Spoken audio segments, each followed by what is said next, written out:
Halo, selamat pagi anak-anak. Selamat berjumpa kembali dengan Bu Vero di kelas Bahasa Indonesia ya. Bagaimana eee, kabar kalian? Ibu berharap semua dalam keadaan baik, sehat, jasmani dan rohani ya. Apapun yang terjadi hingga saat ini ya, kita diharuskan masih mengikuti pembelajaran secara daring ya. Oleh karena itu ya, Ibu sangat, menantikan kedatangan Anda di kelas daring ini. Eee, Melalui eee, media pembelajaran, video pembelajaran ini ya, Ibu berharap ya, kita, eee, dapat berinteraksi ya, dengan baik, walaupun hanya satu arah dari Ibu, tapi, dalam pikiran kita, Ibu berharap bahwa kita bertemu langsung ya. Ada beberapa kesulitan, nanti bisa kita diskusikan di, ruang diskusi di Google Classroom ataupun melalui media WA ataupun email ya. Jadi sama saja. Jadi, inilah salah satu, media yang harus kita gunakan untuk menjembatani pembelajaran pada saat ini. Bagi yang masih, mempunyai kesulitan karena kendala, jaringan ya, Anda bisa mendownload video ini pada saat ada jaringan atau WiFi yang gratis ya. Kalaupun masih ada yang sakit, Ibu berharap dan berdoa semoga kalian cepat sembuh, yang sehat dan yang tidak mempunyai kendala ya, Ibu juga berdoa supaya keadaan ini terus bertahan ya di masa pandemi seperti ini. Masih, kenal dengan Ibu Vero ya. Bu Vero untuk jam pelajaran ini akan, mengajak Anda untuk mempelajari teks yang selanjutnya di kelas 10 ini, yaitu teks eksposisi. Tentang apa itu teks eksposisi, ciri-cirinya seperti apa, bagian-bagiannya seperti apa, strukturnya seperti apa, aspek kebahasaannya seperti apa, nanti kita pelajari untuk, beberapa minggu ke depan ya. Kompetensi dasar yang akan kita pelajari pada, eee, saat ini yaitu mengidentifikasi permasalahan argumentasi, pengetahuan, dan rekomendasi teks eksposisi yang didengar atau dibaca. Ini ya. Kemudian indikator pencapaian dari kompetensi dasar ini adalah mendata informasi yang ada dalam teks eksposisi yang dibaca disertai dengan bukti kutipan. Mengklasifikasi informasi ke dalam bagian-bagian permasalahan, argumentasi, pengetahuan, dan rekomendasi pada teks eksposisi yang dibaca. Ya. Kemudian pada bab 2 ini ya, sebenarnya kita diajak untuk melakukan pemaparan objek ya, dengan tujuan memperluas pengetahuan dengan teks eksposisi ya. Apa saja yang kita pelajari pada bab ini? Yang pertama adalah definisi, ciri, dan jenis teks eksposisi. Kemudian identifikasi teks eksposisi, pengembangan isi teks eksposisi, struktur dan kebahasan teks eksposisi, dan penyusunan teks eksposisi. Jadi ini ada beberapa materi yang terkait dengan teks eksposisi yang akan kita pelajari mulai hari ini sampai dengan beberapa pekan depan ya. Kemudian tujuan pembelajaran ya. Setelah pembelajaran ini selesai, diharapkan Anda dapat mendata informasi yang ada dalam teks eksposisi yang dibaca disertai dengan bukti kutipan. Yang kedua, Anda dapat mengklasifikasi informasi ke dalam bagian-bagian permasalahan, argumentasi, pengetahuan, dan rekomendasi pada teks eksposisi. Nah, apa itu teks eksposisi? beserta dengan ciri-cirinya nanti akan kita pelajari pada pertemuan saat ini. Nah, tujuan pembelajaran nomor 1 dan 2 ini ya harus didukung dengan sikap aktif dan dapat bekerjasama dalam kegiatan diskusi. Nanti ada diskusi di luar di luar video. Jadi Anda nanti dapat berdiskusi secara virtual, tidak harus bertemu langsung. Ya. Kemudian bagian A, definisi, ciri dan jenis teks eksposisi. Ya. Definisi teks eksposisi, ciri dan jenis teks eksposisi. Sebelum kita mengidentifikasi, kemudian mendapat pengetahuan tentang konsep teks eksposisi, kita perhatikan atau Anda simak video berikut ini ya. Anda simak baik-baik ya. Informasi apa yang ada dalam video ini.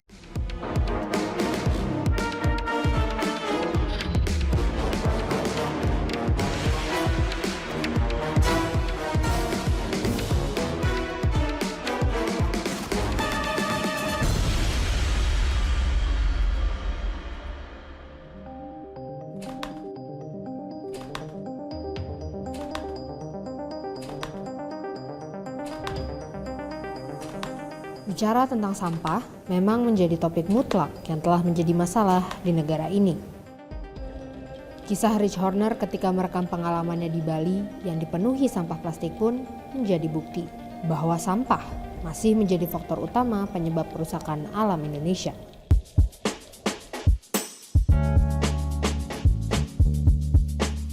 Data dari Rivers, Oceans, Lakes, and Ecology Foundation menyatakan bahwa Indonesia sedikitnya memproduksi 130.000 ton sampah plastik dan padat setiap harinya. Nggak hanya berakibat terhadap perairan yang terkontaminasi, tapi juga ternyata bisa masuk ke hewan karena plastik yang sudah masuk ke perairan ini akan terurai, terpecah-pecah karena sinar matahari, akhirnya dimakan oleh ikan-ikan laut yang mungkin juga akan dikonsumsi oleh kita karena ternyata terkontaminasi oleh mikroplastik.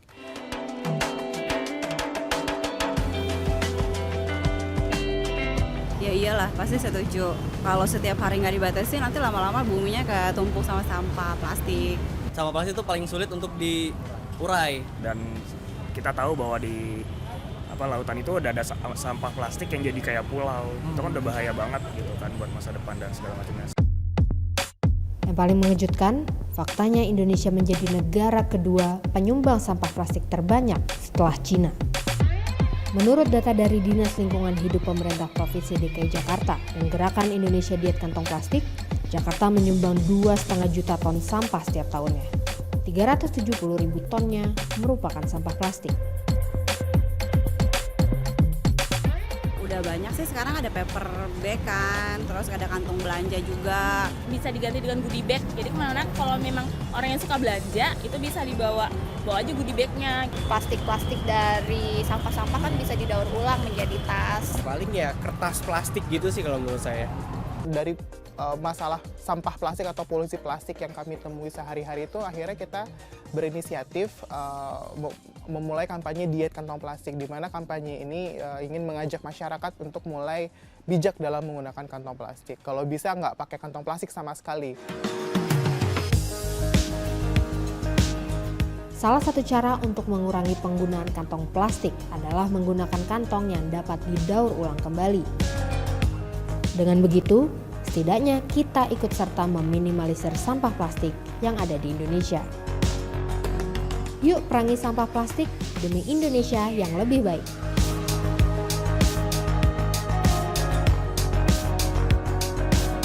Ya, demikian tadi pemaparan video tentang bahaya sampah plastik untuk kehidupan manusia.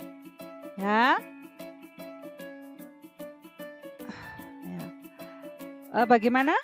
Anda sudah menyimak video tadi? Menurut Anda bagaimana? Apa yang terjadi? Ya, apa yang dipaparkan? Bagaimana hal itu terjadi? Ya, kita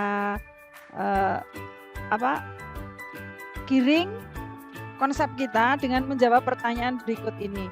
Informasi apa yang disampaikan dalam video tersebut? Permasalahan apa yang dibahas dalam video tersebut? Pendapat apa yang disampaikan penulis terkait dengan permasalahan yang disampaikan dalam video tersebut? Argumen atau alasan apa yang digunakan cerita untuk mendukung permasalahan dan informasi dalam video tersebut? Apakah data-data untuk mendukung semua informasi dan argumen tersebut? Apakah ada ya? Apa saja? Apa rekomendasi pencerita dalam video tersebut ya? Bagaimana? Anda sudah siap untuk menganalisis video ya? Video ini digunakan untuk menjembatani Anda ya, pemahaman atau konsep Anda sebelum masuk ke dalam teks ya. Informasi yang disampaikan dalam video tersebut mengenai bahaya polusi plastik di sekitar kita ya, polusi atau sampah plastik di sekitar kita ya. Permasalahan yang dibahas dalam video tersebut adalah sampah menjadi faktor utama penyebab kerusakan alam di Indonesia. Ini permasalahan ya. Kita tahu kan ini apa, jumlah penduduk Indonesia berapa, bagaimana dengan budaya penggunaan plastik ya. Kemudian argumen atau alasan apa yang digunakan. Jadi beberapa argumen tadi disampaikan, ada limbah plastik sulit terurai sedangkan penggunaan plastik semakin banyak oleh karena itu. Nah, jadi ada argumen ya. Kemudian dan masih banyak lagi disampaikan untuk menyatakan bahwa memang faktor utama penyebab kerusakan alam di Indonesia itu adalah sampah ya. Di Indonesia khususnya adalah sampah. Salah satunya adalah sampah plastik ya. Fakta-fakta pendukung argumen tadi berupa data angka-angka, hasil observasi, mengobservasi langsung ke lautan, kemudian jumlah sampah, kemudian hasil penelitian yang mengatakan bahwa hasil penelitian yang menghasilkan bahwa Indonesia adalah penyumbang sampah plastik terbanyak setelah Cina dan sebagainya. Itu fakta-fakta pendukung. Kemudian rekomendasi pencerita dalam video tersebut adalah penegasan kembali bahwa kita harus mengurangi penggunaan sampah plastik demi Indonesia yang lebih baik ya. Penegasannya ya berupa himbauan ya.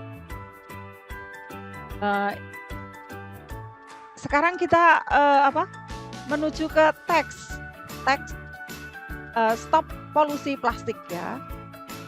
Ini ada dalam modul juga, modul yang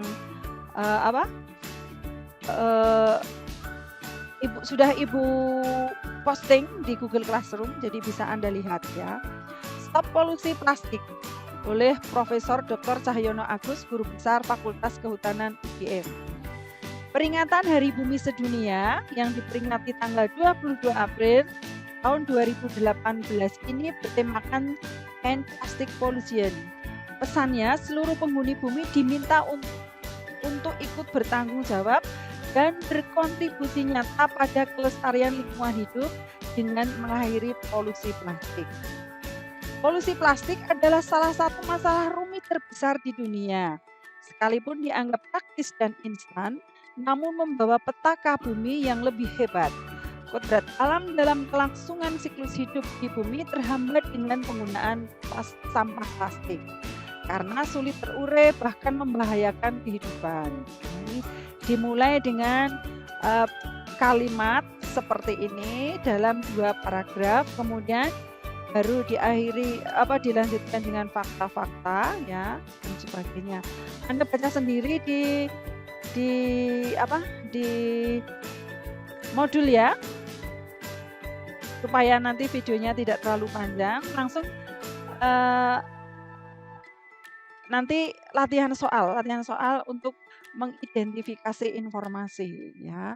Jadi video tadi kira-kira kalau kita buat dalam bentuk teks seperti ini ya.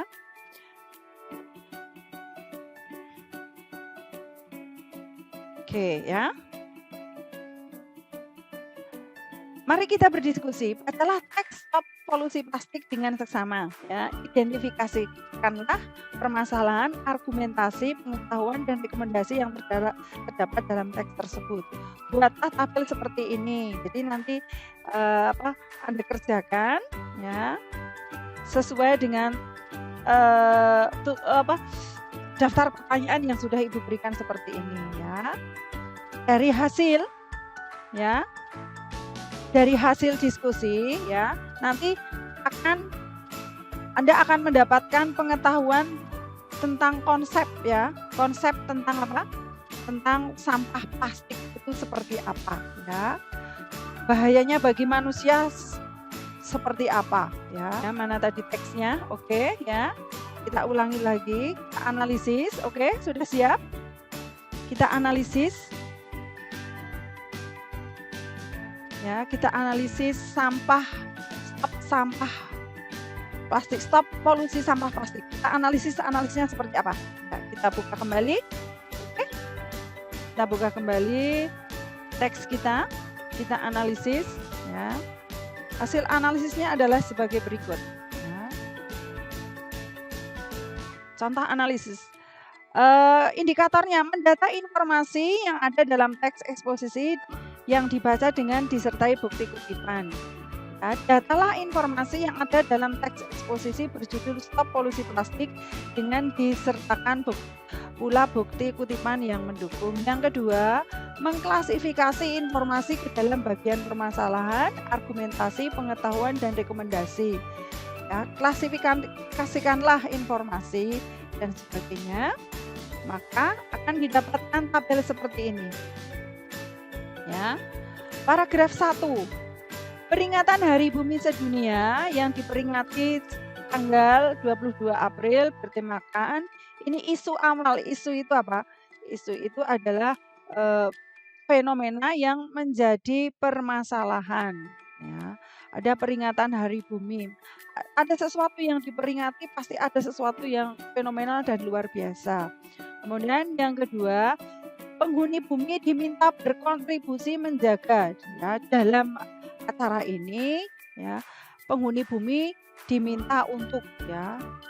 Ini pernyataan sebelum memunculkan masalah, ini isu, ini pernyataan sebelum memunculkan masalah. Kemudian paragraf kedua, polusi plastik mulai pemunculan masalah. Kemudian kodrat alam dalam kelangsungan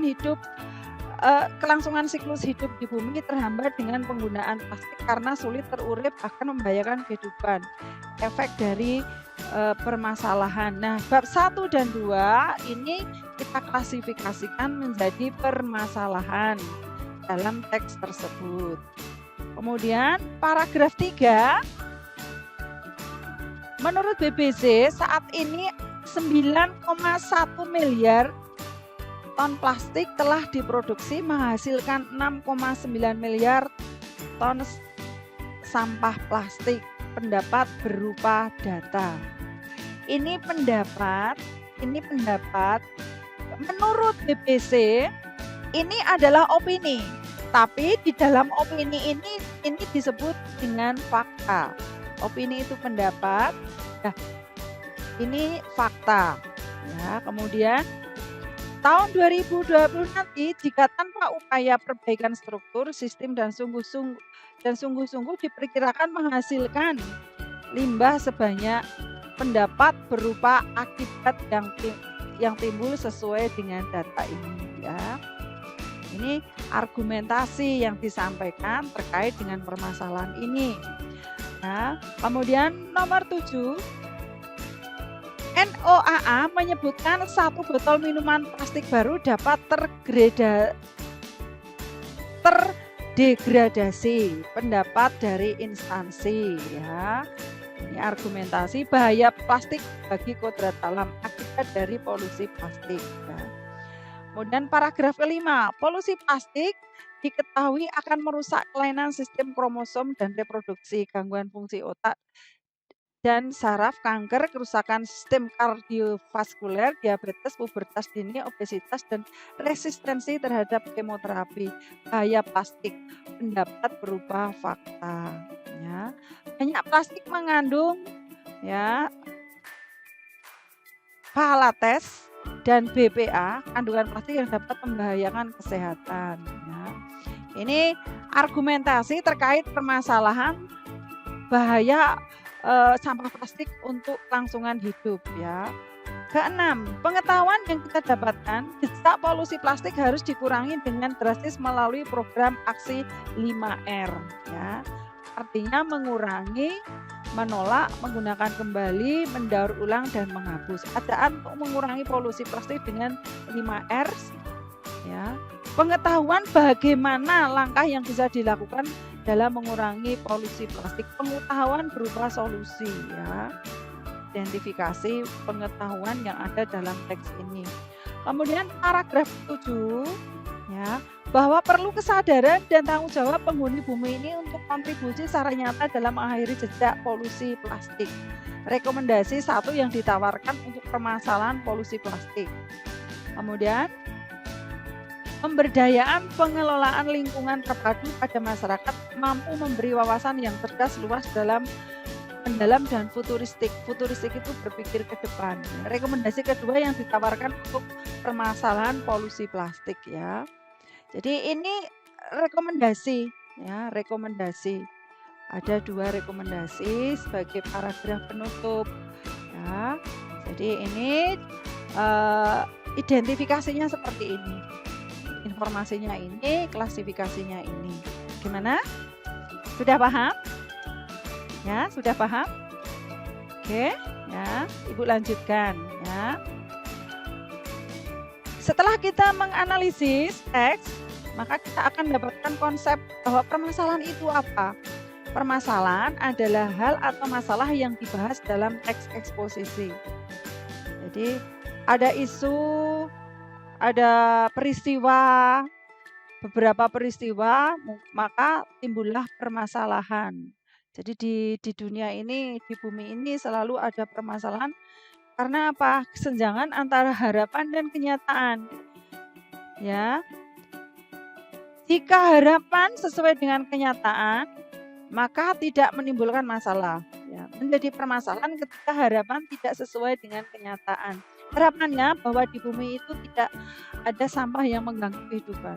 Tapi kenyataannya banyak sekali sampah plastik yang sulit terurai yang terus saja kita produksi setiap hari sehingga menghambat atau memperburuk keadaan di bumi. Ya, ini ya.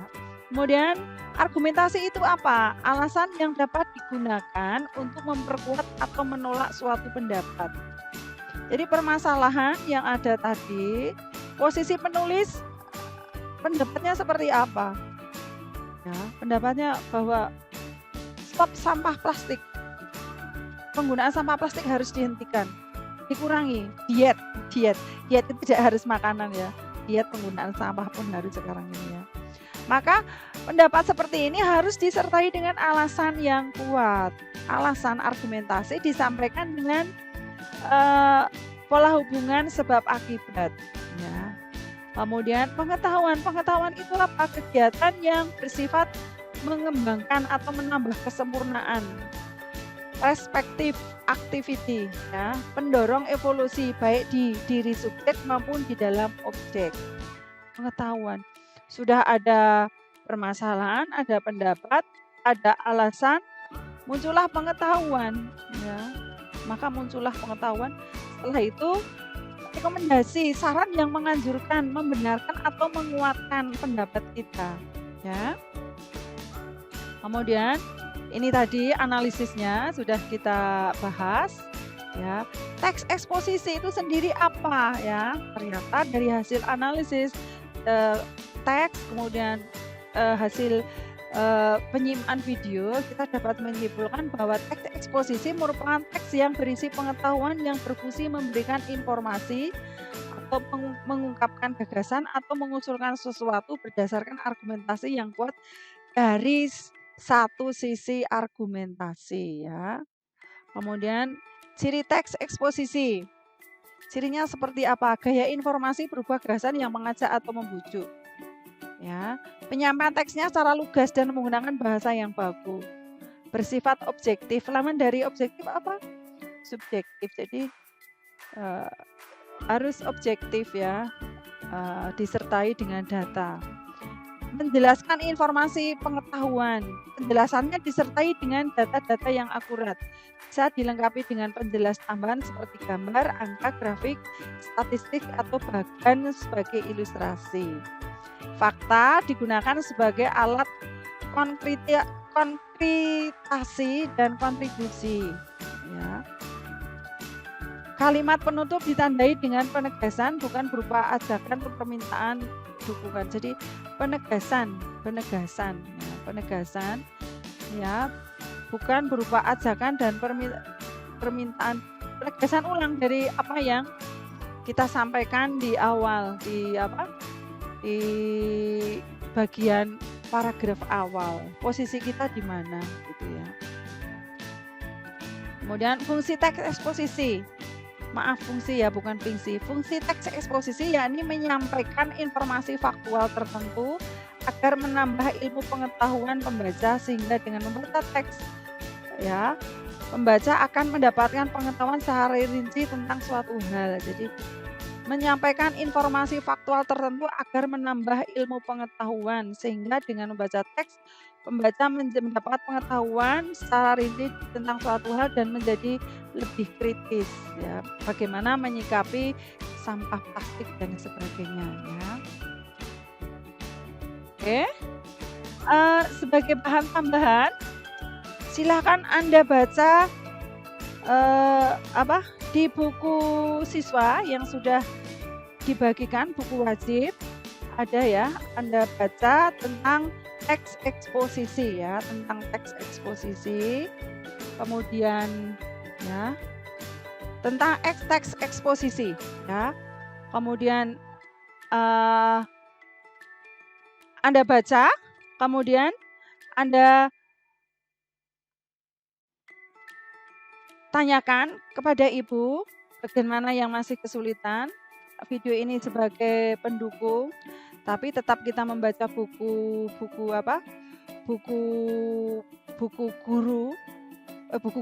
siswa sebagai bahan untuk